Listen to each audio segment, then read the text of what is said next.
Hey folks, welcome back. Today I think we should talk about buyer remorse, buyer home remorse to be more specific. So look at this poor guy here. He's having a little bit of regret for buying his home. They're talking about first home buyers here, but buyer remorse can actually take effect for anybody buying a home. And especially in the last 2 years, we've seen, with the prices of homes being really, really high, low inventory. So, sort of the rules of supply and demand kind of took into place, and it was totally a seller's market. That is actually changing now. We're in 2022, and things are actually changing. So we're going to talk about that in a few minutes. But I just want to bring a couple of articles up here. So here's some folks here. They were from Vancouver, and they bought a house in Sudbury, and they actually bought it sight unseen. Now, there are definitely some cautions. They talk about a few cautions here in this article about, purchasing a home without seeing it. Well, yeah, you can do it, but it's tricky. There's a lot of things that come into play. And I would think your number one thing is have a good realtor. So wherever you're buying, make sure that your realtor knows homes, knows all about homes. Even if you have to have a pre-inspection done, or say the realtor isn't very builder savvy, then at least get a home inspection done or get a pre-inspection done before purchasing that home.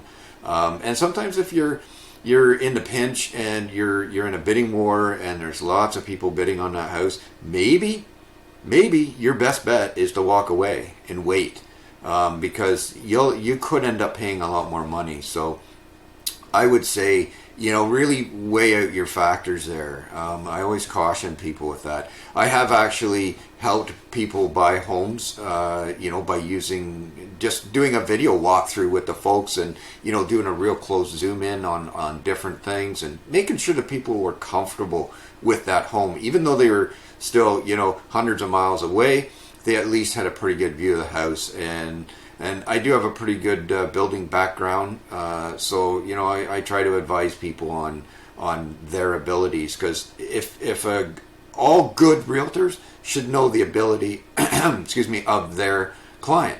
That way they're not going to end up putting say a person who is maybe a tech junkie or geek or whatever you want to call them, someone who spends all his day at the computer and does not know his way around a tool to save his life, like power tools and stuff like that, has no idea how to renovate or build or maintain a property. So you would not put him in a fixer-upper at all. That would you would be doing him a disservice. So, make sure your realtor knows you and knows the property.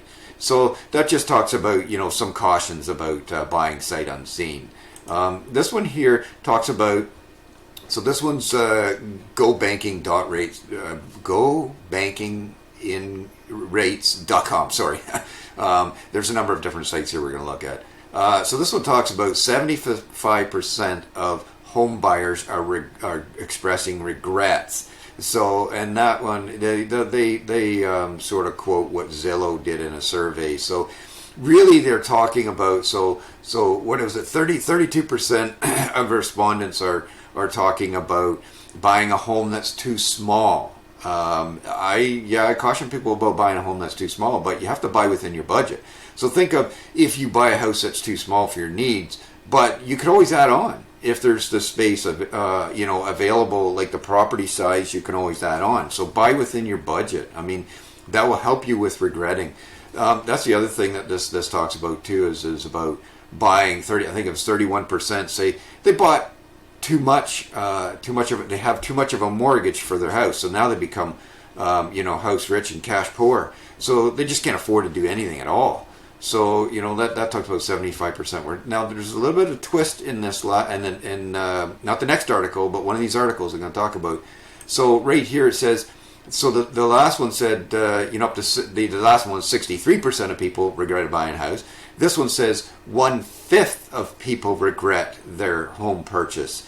So and here's that thing I said about actually it's house rich, cash poor. They're saying house poor. So basically that's saying a third of Canadians who own homes claim to be house poor. This is when a household devotes much of its income to the housing. They can't afford much else.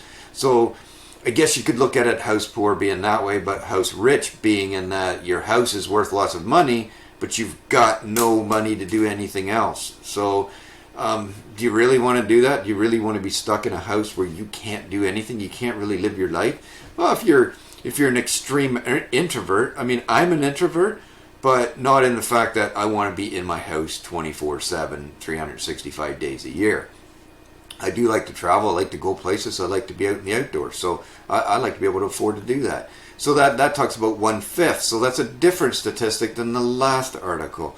And then this next article here, it talks about, this one was put on by Global News. So this talks about, a majority of people regretting buying a home in the heated real estate market. Now the thing is too is we're coming out of so-called out of the pandemic, and now things are opened up now and people are getting out and about, but they're saying that 25.7% of decrease in sales in the last year, but we're also seeing a 3.8% slide in housing prices. Now, if you read other articles, they're talking about we're going to see a 10 to 20% decrease in home values in this next year, so in 2022-23. So, there's that what will help even spike the remorse even more. So, but the thing is, I mean, unless you're going to sell, who cares whether or not what the house is worth, unless you're ready to sell. But if you bought that house, intend on staying for a while, and the prices always will recover. Historically, the prices, we're always on an incline going up in values in home. Now we go up and down over that incline, but it's always at an incline. So 10 years ago, the prices are way lower than they are now. So when you go back 20 years, they're way lower than that. Go back 50 years, they're way, way, way lower than that. So it's always in an incline. So now I want to bring up attention to this one last article about buyers regret among those who scored first home in the last year. Forget about it, because they didn't.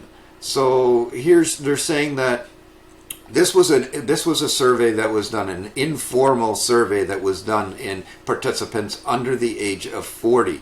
So a vast majority of them did not regret buying a house in the last 2 years. So they said it was one of the best purchases they ever made.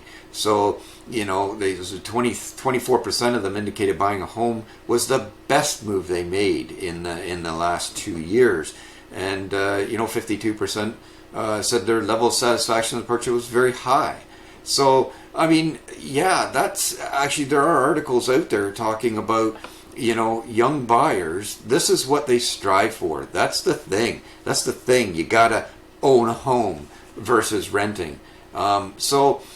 It depends on the article you read. There's always something out there that will support your theory or what you're talking about. So, but buyer regret or buyer remorse is what we're talking about today. Not this article. This is put on by the Globe and Mail.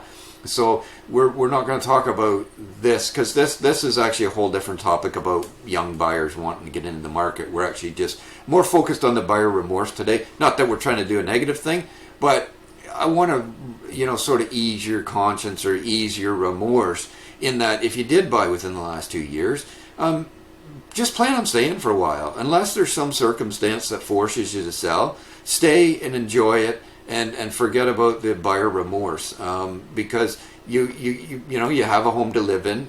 You can grow there. Most townships will allow you up to 25% lot coverage. So if your home is less than 25% of your lot coverage, you can always add on as you make more money, or maybe you get an inheritance or somehow you come into some money. You can add on to make it more of a home to suit your needs at that time. So, and there's other articles in there that we're talking about, buyers have remorse, but prior to closing, so they're in the pending stage. So there's articles out there talking about how buyers are actually walking away from their purchase. So, they purchased 2 or 3 months ago, they paid $200,000 or $300,000 more than they would today for that same house because prices have dropped. So they're talking about walking away. Now, yeah, you could walk away. There's a really good chance you're going to lose your deposit. and it could be tied up in the courts because the seller will claim that that's his deposit. He's got expenses because perhaps he put an offer on another house, so he's going to be out his deposit, so he needs to recover his expense on his losses. So yeah, just be really, really careful about walking away from a purchase. There is a lot to think of. Maybe, yeah, you only put it down at $5,000 or $10,000 deposit, and people will go, yeah, big deal, it's $5,000 or $10,000, I'll recover that in no time. So, but it could come back to bite you, and the seller could take you to court for other expenses. So just be very cautious of something like that, about walking away. And if you're the seller that's in that situation where the buyer's going to walk away, well, yeah, okay, we'll look at the positive side. So the negative side is, yes, you didn't make the sale, and maybe you make less money than you did before, but at least you still have that home that you can sell. So in the grand scheme of things, if you would have made $200,000 or $300,000 more 3 or 4 months ago, you didn't really have that money anyways. So but you still have that house, and you probably, unless you bought that house within the last 2 years, say you bought it prior to that 2-year mark, you're still going to be way, way ahead of the game. So I'm just trying to, kind of trying to make you feel better that you lost the deal from a buyer walking away. So you did actually have that, and you lived. And so even if you sell that house for the same amount of money that you paid for it, you still actually lived at that house for free during that period of time. So you're actually way ahead of the game, because if you had to pay rent, say $2,000 a month, and over a 12-year period, or 12-month period, that's $24,000 times that by X amount of years that you lived there. Why, you're still ahead of the game, because everybody has to pay to live somewhere. So, anyways, and so that's just a few things to think about. Don't get too concerned about buyer remorse. Don't live in that moment. Move on. And try to enjoy what you bought. Maybe you did way overpay, but in the grand scheme of things, in the tell of time, you will get that money back, because prices always go up. Even if it might take you 5 years, it might take you 10 years. Just hold on for the ride. And again, what would I be, or who would I be if I didn't show you some properties, being a realtor. So I just want to take you to Ontario here, which is where I work. My business is in Ontario, but it's in southern Georgian Bay. So I'm going to take you from Midland right up to, let's see here, we want to go. So Owen Sound. So Owen Sound, we're going to do the under 500 today. So under 500, you get yourself a nice little blue, I'm colorblind. This is a nice little yellowy green house, and the inside is just as good as the outside for colors. Look at nice blues and greens, but it's just color. You can paint it. But that's what you'll get for $475,000 almost in Owen Sound. So you don't have to buy in Toronto or in other locations where it's $1 million plus for an average home. So then we're going to jump to North Bay. Look what you get. Nice little brick bungalow here for $400,000, almost $400,000, $397,000 in North Bay, which is a really nice community. It's got a couple universities and college and stuff like that. Lots of other amenities in that. And then I'm going to take you way up north of Kapuskasing. Look what you get for $199,000. There's not a whole lot for sale in the north right now, but at times there is, and the prices are way cheaper. So this is pretty good. It's a 3-bedroom, 2-bathroom home in Kapuskasing.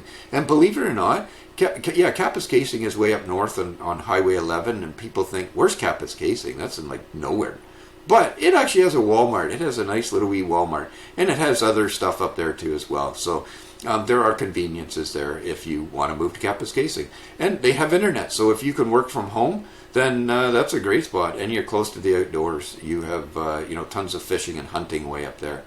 So anyways, that's sort of our wee talk today about buyer remorse. And there's a lot more to it. And I will actually post the links to these articles at the end of this video so that you can have a look and see and look for yourself.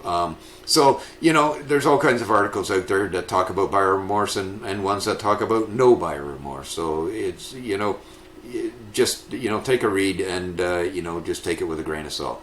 So anyways, until next time, thanks for stopping by. Be sure to like and subscribe. There's a red button down there. Click on it. and share these articles with other people. I'm just here to help educate people and to give them my take on things. And as I would like to say, if you are one of these people who are, regretting your purchase and you haven't closed yet, talk to your lawyer before you do absolutely anything. Don't just walk away. Make sure you talk to your lawyer, because there's a lot more to it than just losing your deposit. So, anyways, until next time, it was great having you guys by, and make sure you comment. Make this a dialogue. I love to hear what other people have to say in their comments and thoughts. So, anyways, again, make sure you subscribe, make sure you share this, and we'll see you next time. Take care. All the best.